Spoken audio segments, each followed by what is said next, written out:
Fala galera, bem-vindo de volta ao canal aí. Só lembrando para dar uma força ao canal, dá um joinha, um like, compartilha. Esse é o segundo vídeo do projeto da CPU. Novamente, só para lembrar, a CPU é composta pela ULA, pelo banco de registradores, pela memória de dados, na verdade está fora da CPU, né? A unidade de controle, a memória de programa, o PC, que é o computador de programa, e o clock, para controlar todo o circuito. Vamos lá. Nesse vídeo, a gente vai ver o funcionamento da ULA. Lembrando, mais uma vez, que a gente está usando a arquitetura MIGS, que é a arquitetura simplificada, que tem uma palavra de instrução, nessa memória de instruções aqui, de 12 bits. Você vê que cada campo dessa memória tem 3 casas. É porque 12 bits são 3 algarismos hexadecimais, certo? Então, dentro desse conjunto de instruções, nós vamos executar essas instruções. Para chamar essas instruções, a gente precisa ter esse código. Esse código, que é de 0 a F, que é o código de um algarismo hexadecimal ou 4 bits, ele vai entrar na ULA e vai dizer o que a ULA vai fazer. Na verdade, a ULA só vai executar essas instruções aqui. As demais são instruções de fluxo e de memória. Então a ULA vai executar as instruções de 0 a 9. Vou mostrar para vocês como a ULA funciona. Novamente voltei ao circuito aqui. Eu vou entrar aqui na ULA para vocês verem como ela é por dentro. Deixa eu voltar para o main aqui. Vocês veem aqui que a ULA ela tem basicamente duas entradas, RX e RY. Lembrando que essas entradas são de dados, certo? Elas vêm de RX e RY, que vem do banco de registradores. Elas entram aqui direto na ULA. Ela processa esses dados e sai aqui ou o resultado da combinação aritmética desse RX com RY, ou o resultado da comparação, certo? Que ele sai nesse 0 aqui. Ainda falta aqui um sinalizador que a professora pediu, que é o sinalizador de overflow, de carry, acho que tem um sinalizador de divisão por 0, vai ser só uma saída que vai acender a luz se der algum desses erros. E aqui tem esse loop que é por onde vai entrar uma parte desse código da memória de instruções, certo? A memória de instruções vai entrar na unidade de controle. A unidade de controle vai cortar esse código e pegar só os primeiros 4 bits, que é o opcode, os primeiros 4 bits da palavra, e vai sair aqui nesse ALUOP, que vai entrar na ULA. Esse ALUOP que vai controlar a ULA, certo? Vamos entrar na ULA agora. Bem, estamos aqui na ULA. Aqui mostro para vocês aqui as duas entradas, RX e RY, certo? E aqui eu botei de forma ordenada para facilitar a construção, o entendimento e a explicação. Como vocês podem ver, o primeiro circuito lógico aqui é o circuito I, que tem as duas entradas RX e RY e uma saída. O circuito OU com duas entradas RX e RY e uma saída. Tem um inversor aqui que eu pus essa caixinha para ficar bonitinho, mas eu poderia botar a porta NOT, que é essa porta aqui. Mas eu não coloquei não porque ela ia ficar fora do padrão. Mas faz a mesma coisa, basicamente inverte a entrada, certo? Perceba que essa porta NOT, ela é de 1 bit só e está ligada apenas no RX, conforme a especificação do trabalho. A porta não é bit a bit e ele só é ligado no RX aqui, ó, not RX. Beleza? Vamos lá, voltando. Temos o circuito de soma, de subtração, de multiplicação, de divisão e o comparador. Esse comparador funciona de forma bem simples. Ele entra com as saídas x e y e ele acende, ó, e ele ativa com 1 a saída de acordo com comparação. Nesse caso aqui você vê que a saída igual, essa verdinha, ela está ativada, ela está no nível lógico 1, porque nível lógico 1, porque as entradas são iguais. Se a entrada RX fosse maior do que RY, o 1 estaria aqui na saída menos, ou na saída maior. Se fosse menor, estaria na saída menor. Beleza, vamos lá.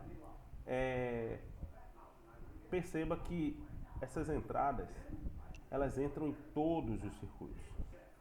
Ou seja, mais uma vez, todos os circuitos têm a saída ativada pela própria entrada e eles mandam os dados simultaneamente de seus resultados para os multiplexadores de saída de seleção aqui, ok?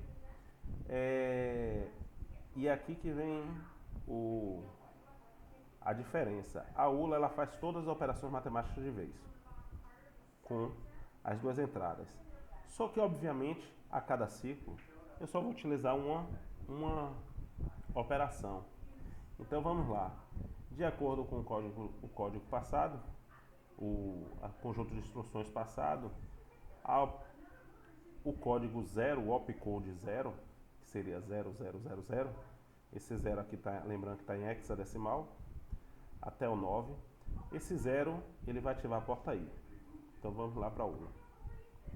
Eu entro com esse 0 aqui.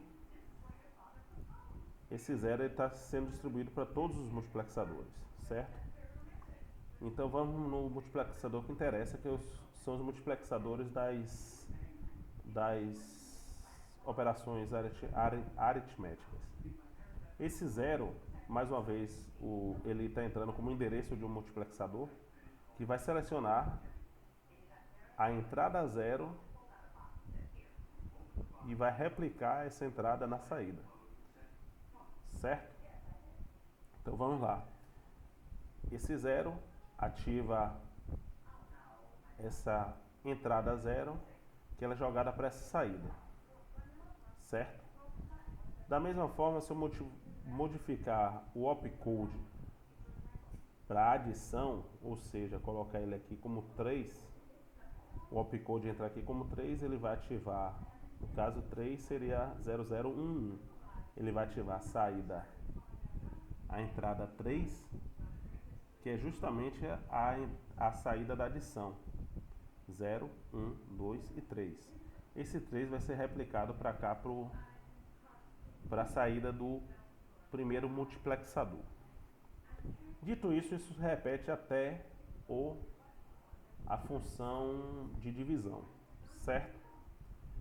Aqui ele tem uma diferenciação. Esses multiplexadores todos, se você clicar neles aqui, vocês vão ver que eles são de 4 bits de seleção, que é exatamente esse endereço do opcode, e 8 bits de dados. Cada linha dessa tem uma linha de 8 bits de dados. Ou seja, a saída também tem 8 bits de dados. No Logicsim você não pode botar nenhum componente que tenha uma saída diferente de entrada, exceto esse aqui que eu vou explicar. Vou explicar daqui a pouquinho. Mas vamos lá. Existem esse circuito aqui que é o circuito de comparação. Esse circuito de comparação ele vai ser responsável por essas 3 instruções. Instrução 7, 8 e 9, igual, menor e maior. Ou seja, se eu inserir aqui o opcode 7, 8 ou 9 em binário, ele vai ativar esta saída, se for 7, entrada 7, essa entrada 8 ou essa entrada 9. Perceba que esse mesmo opcode, ele vai para esse multiplexador primeiro aqui, e ele não está ativando nada. Ou seja, se esse opcode receber esse endereço 789, essa saída aqui vai sair um valor indefinido e não vai ser utilizado. Esse conjunto de versões aqui que eu fiz, esse jogo com as linhas, foi justamente para ficar na ordem.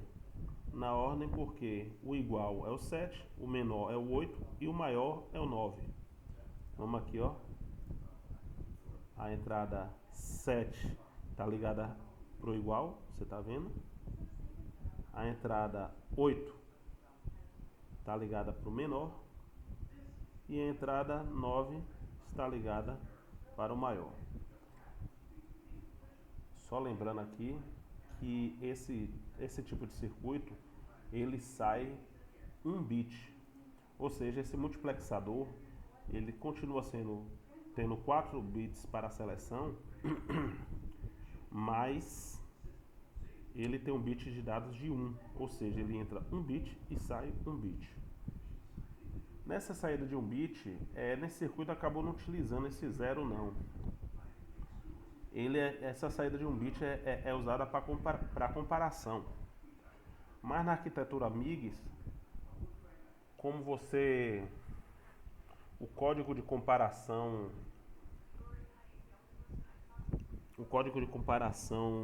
na verdade,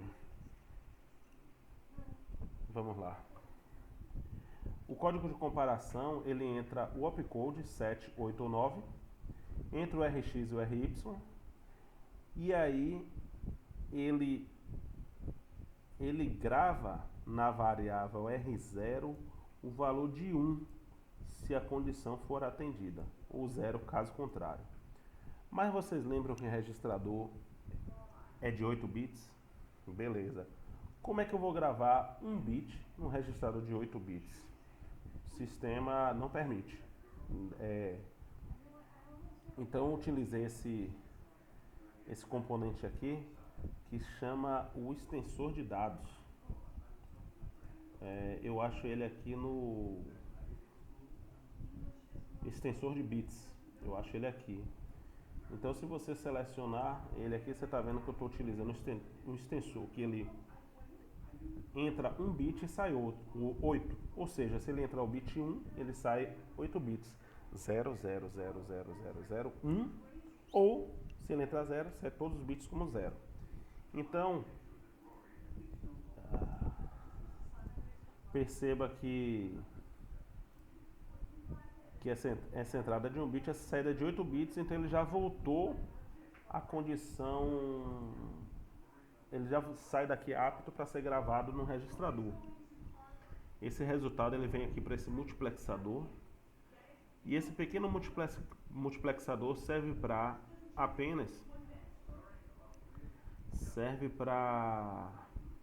selecionar ou o dado desse multiplexador ou desse multiplexador. Como é que ele seleciona isso?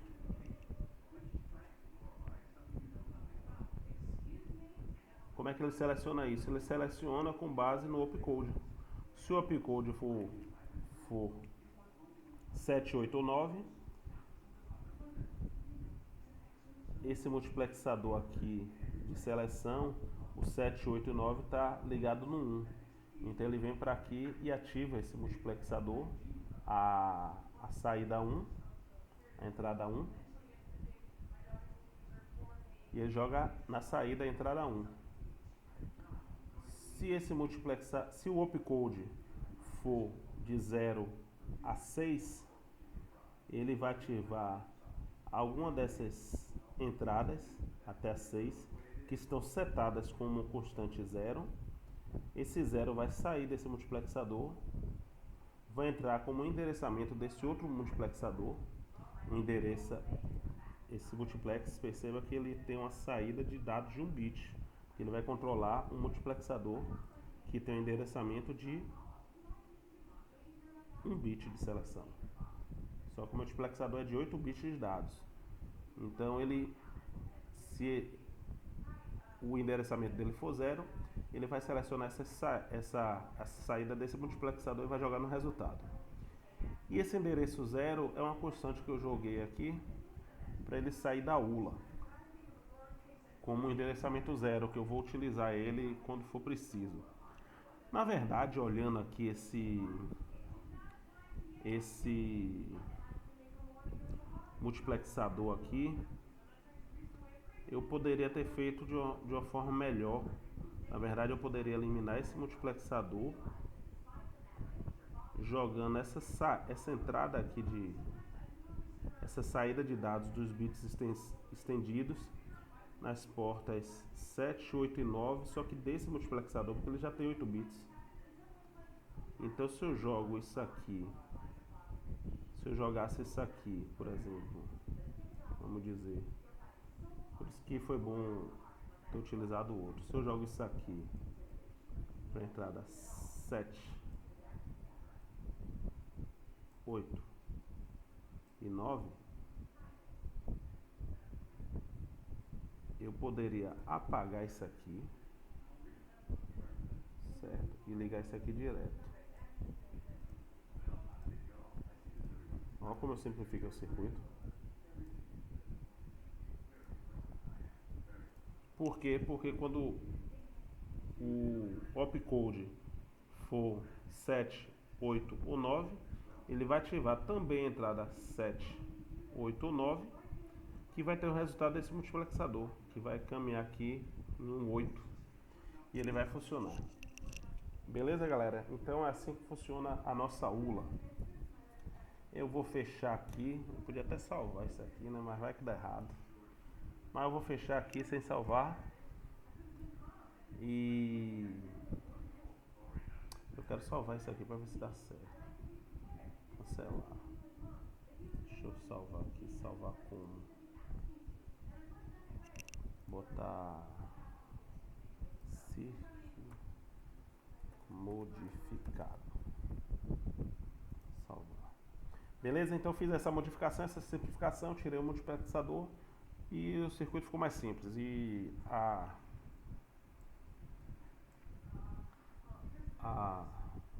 nossa função é essa, deixar o circuito mais simples possível, né? Pronto, estou fechando aqui já. Salve. Valeu, galera, um abraço e o próximo vídeo vai ser sobre a unidade de controle.